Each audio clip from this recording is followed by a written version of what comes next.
Hello everyone. Today I am going to explain you the chapter The Last Lesson, written by Alphonse Daudet.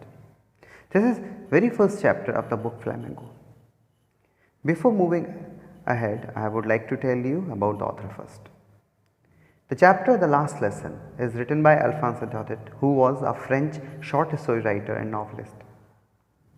He was now remembered chiefly as the author of sentimental tales of provincial life in the south of France. Alphonse was born on May 13, 1848, Nimes in France. He was the son of a silk manufacturer. In 1849, his father had to sell his factory and moved to Lyon. Alphonse wrote his first poems and his first novel at the age of 14 and died on December 16, 1897 in Paris, France. Dear students, the chapter Last Lesson is written by Alphonse Daudet, narrates about the year 1870 when the Franco-Prussian forces under Bismarck attacked and captured France. The French districts of Alsace and Lorraine went into Prussian hands. The new Prussian rulers discontinued the teaching of French in the schools of these two districts. Remember students, districts are Alsace and Lorraine. The French teachers were asked to leave. Now, M. Hamel, where M means Monsieur, Mr. M. Hamel could no longer stay in his old school. Still, he gave the teaching of last lesson to his students with utmost devotion and sincerity as ever. From the class, one such student of M. Hamel, the name was French, who was dreaded French class, and M. Hamel's iron rod came to the school that day thinking he would be punished as he had not learned his lesson on participles. But on reaching school, he found Hamel dressed in his fine Sunday clothes that made him surprised, and even the old people of the village sitting quietly on the back benches. Then he came to know about the crowd that was near bulletin board in the square. So it was due to an order from Berlin. That was the first day when he realized for the first time that how important French was for him. So in this chapter, the importance of language was understood was French when he was not going to learn French from next day. The story depicts the irony of the whole situation about how people feel when they do not learn their own language. It tells us about the significance of one's language in one's life. Dear students, the story is set at Franco-Prussian War, as I told you before too. The war was led by Bismarck. Remember Bismarck, the full name was Otto von Bismarck. French districts of Alsace and Lorraine were captured by Germans. The new masters was to come the next day in a school in Alsace to teach German in place of French.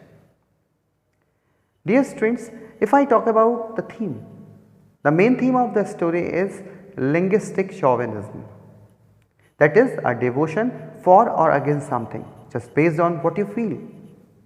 So, linguistic chauvinism is the idea that one's language is superior to that of others. That is the main reason French was banned there. That is the main reason.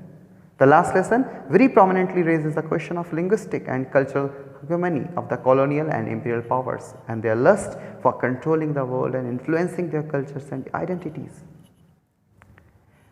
In this story, people of Lorraine and Alsace are the victims of linguistic chauvinism. They are forced to learn German in place of their mother tongue, that was French.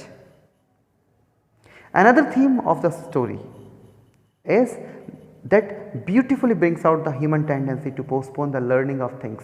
Here, the author would like to point out that the human tendency is to postpone the learning of things or doing things, thinking that we have plenty of time. It highlights the point that people realize the importance of their mother tongue when they are refrained from using it. We tend to take our language for granted. Moving ahead, I would like to talk about main characters. Main characters of the story are French and Monsieur and Mr. Hamel, the name M. Hamel too. French, who was a young French student at a school in Alsace-Lorraine, and Monsieur Hamel, M. Hamel, who was teaching French in a school for 40 years. Other than this, few other characters are also there. like Worcester, the blacksmith, Amhel's sister who lived with Amhel Hauser, who was an older gentleman. Now coming on to the summary.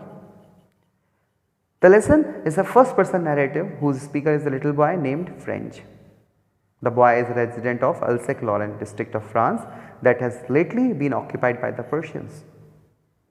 The setting is an unnamed town in Alsace and the story takes place near the beginning of the Persian occupation of Alsace and Lorraine about 1873.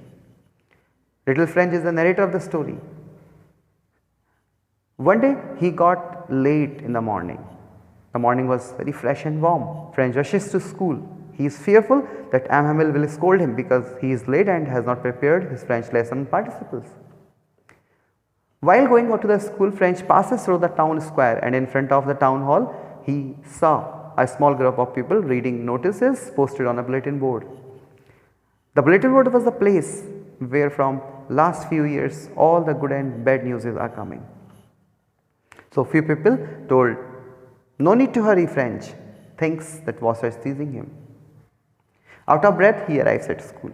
To his dismay, there is no noise or confusion to cover his entrance.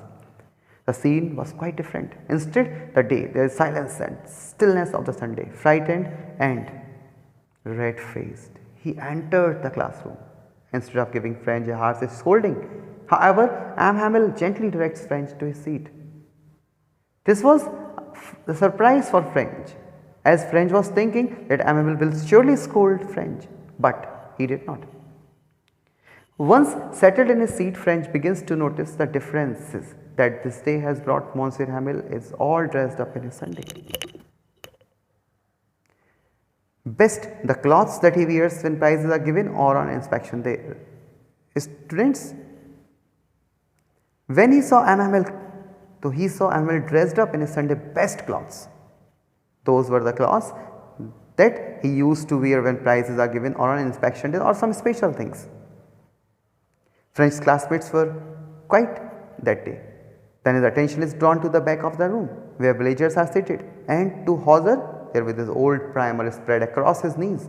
He could not understand until Amhel announced the notice, which was served from Berlin, that now onwards no French would be taught in schools of Alsace and Lorraine. Only German would be taught in the schools of these two French cities. And he emotionally requested students to be more attentive for their last French lesson. French now realized, remember friends, French now realized that what was there on notice board in town hall. These words of notice fell on French like a thunderclap. He could not believe it would be his last lesson that day. He was badly repenting that why he did not learn, never paid attention to his lessons. He hardly knew how to read and write French. He was repenting that instead of studying, he would go for other pleasant activities. His book that seemed always burden to him now to same appeared to him like old friends. Even his thoughts for his teacher Amhel changed as he realized that he would never see him again, as it was his last day in the school. He forgot about his cranky nature and his cruel ruler. Now he could realize that the teacher had worn this dress in honor of his last lesson. He also understood why older people were present in class, as they were repenting, why they never bothered to go to school, and they were there to show their respect to their teacher who served them for 40 years. When French's name was called to recite the lesson, he made mistake and could even speak few words, but Amhel did not scold him. Rather, he preached him that one should not waste his precious time just by living under the impression that there is plenty of time and postponing the important things for next day. How would they feel when the Germans will make fun of them that they were not able to speak or write the French despite of being Frenchmen? Teacher did not put all blame on French, but he also blamed the parents who never bothered to send their children to school to study. Here, Amhel did not blame only French. He blamed himself too, parents too.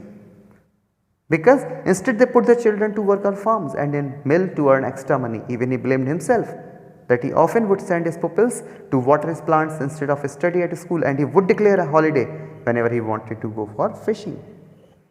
Teacher further said about the French language that it was the most beautiful, clearest and most logical language. Remember, Amhel said the language most beautiful, clearest and most logical of the world. Most logical language of the world. People should stick with their language, it will prove to be a key to their prison in case they are enslaved. A magic had happened that day in class. The students understood everything very well because they were more attentive and teacher was more patient and polite on that day. Finally, with a very heavy heart, MML stood up. He was very sad as he walked to the blackboard, took a chalk and wrote on it, Vive la France, which means long live France, and declared the class was dismissed. Hope you all would have understood the summary and important points of the chapter, the last lesson, written by Alphonse Daudet. Thank you.